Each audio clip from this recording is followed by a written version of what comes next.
저는 어머니의 서원 기도로 태어났습니다.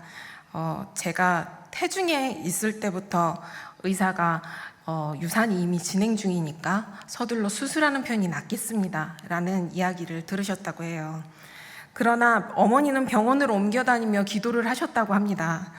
하나님, 이 아이를 무사히 태어나게 해주시면 이 아이의 인생을 모두 하나님께 바치겠습니다. 그렇게 저는 하나님의 은혜로 태어났습니다. 그러나 정작 저는 그 은혜를 잊고 살았습니다. 겉으로 보기에 저는 모태신앙인이긴 하지만 그냥 교회 문화가 조금 더 익숙한 모태 교인이었습니다. 과거에 저는 하나님보다 사람의 인정을 더 사랑했습니다. 세상에 반짝이는 것들, 세상의 인정, 세상의 평가, 그리고 눈에 보이는 수치와 숫자들을 따랐습니다. 분명히 하나님의 자녀로 서원돼서 태어났기 때문에 저는 하나님에게 속한 자녀임이 분명한데도 저는 제 인생이 너무 평범하다고 생각했습니다. 어찌 보면 평범 이하였던 것 같기도 합니다. 그래서 하나님이 제 인생에는 전혀 역사하지 않는다고 생각했습니다. 저는 버려졌거나 제가 실패한 인생이라고 느껴졌습니다. 어머님의 믿음으로 구원이 거저 얻어진 은혜였기 때문에 저는 그 은혜의 귀함을 깨닫지 못했습니다. 그래서 10대와 20대를 허송하며 방황하며 보냈습니다. 그러다 27살 결혼을 하면서 신혼집으로 이제 옮기게 되면서 그 근처로 취업을 했는데요. 그때 저는 하나님의 침묵에 지쳐서 성경책과 신앙서적을 모두 본가에 버려두고 떠났습니다. 그리고 하나님께 이렇게 기도했습니다. 하나님, 정말 살아계시다면 저를 찾아오세요. 그렇게 결심한 지 2달 뒤, 그리고 상견례가 있는 바로 다음 날, 바로 제 이력에 있는 전신 화상이 일어납니다. 전신 55% 심재성 3도 화상. 제 인생은 그날 완전 진짜 말 그대로 불길 속에 떨어졌습니다. 불이 제 몸을 삼켰고 제 삶은 완전히 정적 그 상태였습니다. 헬기로 구조되고 나서 제가 처음 구조대원분께 뭐라고 질문했는지 맞춰보시는 분 있으실까요? 목숨이 경각인데 제가 이렇게 질문을 했습니다. 저 혹시 이거 흉나물까요? 저 결혼해야 되는데. 얼마나 외식이 중요하고 겉으로 드러난 모습이 중요했으면 목숨이 경각인데 흉터를 걱정했습니다. 불 속에서 꺼내졌어도 저는 응급실에서 간신히 혈압만 회복해서 중환자실 침대에 묶여 밤마다 비명을 질렀습니다. 그 상황에서 제가 얼마나 다쳤는지 하나님만 아시는 순간에 저희 가족은 온전히 하나님께 기도하고 매달리는 수밖에 없었다고 합니다. 화상 중에 가장 고통스러운 순간을 꼽으라면 저는 단연 가피 제거술을 꼽는데요. 이거는 불에 하얗게 익은 살을 도려내듯이 긁어내고 기증된 피부로 덮어놓는 수시술인데요.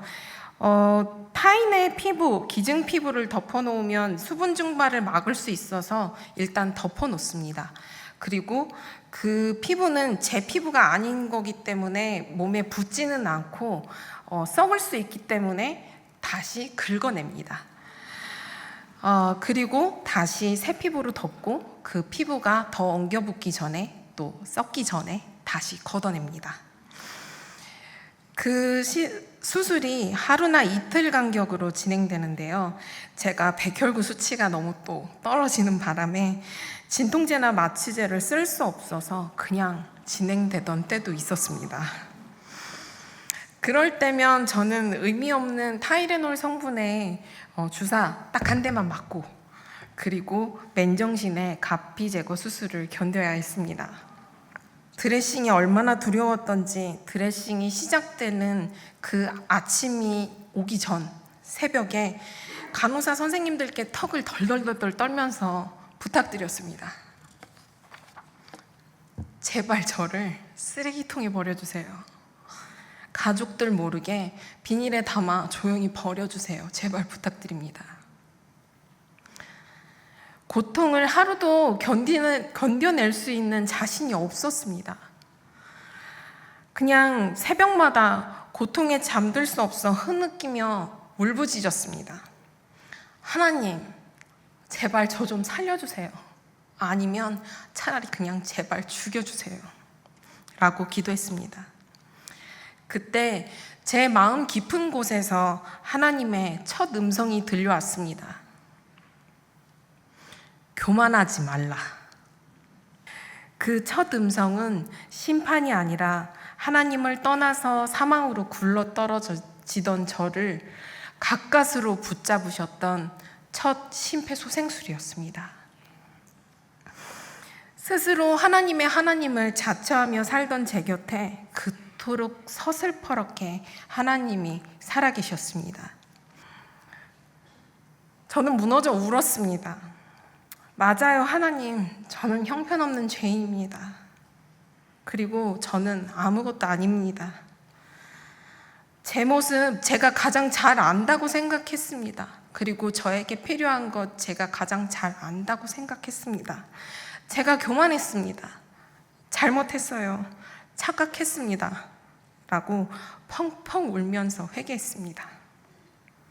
머릿속에 크고 작은 죄들이 떠오르는 대로 모두 내려놓고 회개했습니다. 이때 하나님께서 또 한 번 아가서 4장 7절을 말씀을 통하셔서 말씀하셨는데요.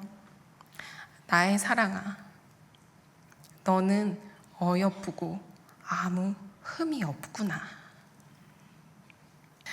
삭관이 된 입과 진저리를 쳐대서 침대에 단단히 묶여있는 팔, 그리고 진물로 척척해져 있는 붕대와 썩는 냄새가 진동하는 제 온몸을 보고도 하나님은 저를 사랑하신다고 하시더라고요.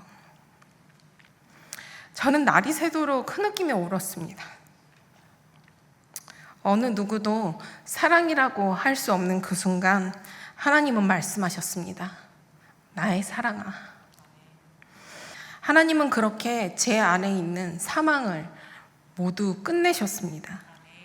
그리고 그 끝남이 저의 회복의 시작이었습니다. 그날 이후 제 인생은 완전히 새로운 시작이 되었습니다. 하나님은 제 육체만 살리신 것이 아니라 거짓된 생명을 끝내셨으니까요.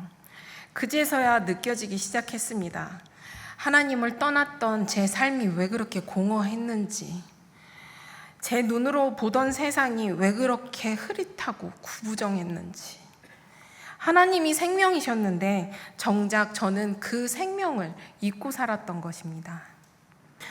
임신이 어렵다던 제 몸에 하나님은 생명을 심으셨고, 아기를 낳던 날 저는 믿을 수 없는 장면을 마주하게 되었습니다. 태어난 아기의 귀와 손이 다치기 전 제 귀와 손을 똑 닮은 것입니다. 아이를 통해 하나님은 제가 잃었다고 여겼던 온전한 모습을 다시 보게 하셨습니다. 마음 깊은 곳에서 들려왔습니다. 수연아, 나는 네 상처를 알고 있어. 그 손과 귀를 다시 보게 해서 네 슬픔을 위로하고 싶어. 아이는 제 상처를 덮으신 하나님의 방법이자 잃었다고 생각했던 제 청춘과 아름다움을 회복시킨 응답이었습니다. 그래서 하나님은 저를 상처 입은 자에서 생명을 돌보는 자로 바꾸셨습니다. 그 이후 제게 남은 흉터들은 더 이상 수치가 아닙니다. 하나님이 저를 통과하신 흔적, 하나님의 선명한 날인이 되었습니다. 하나님은 제 상처를 하나도 복구하지 않으셨습니다. 그러나 저에게 사랑스러운 생명을 빚어서 보내주셨습니다. 죽어가던 사람을 살려내시고 그것도 모자라서 그 손으로 다른 생명을 보듬게 하셨습니다.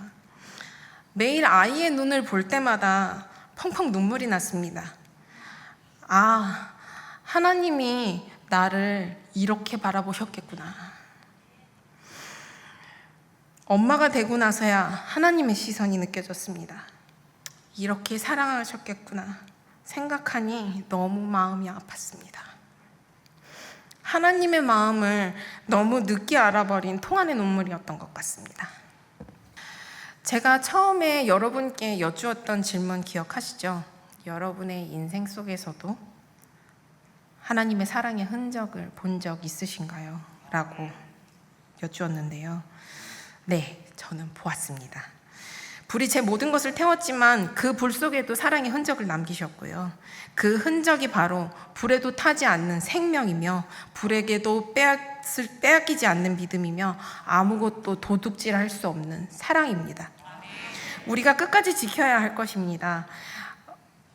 우리가 받은 하나님의 사랑의 흔적을 지키는 것, 그 고난을 하나님의 손길임을 인정하고 감사하는 것, 그리고 내가 받은 사랑을 이웃에게 흘려보내는 것, 그것이 우리의 사명이자 우리가 살아가는 이유입니다.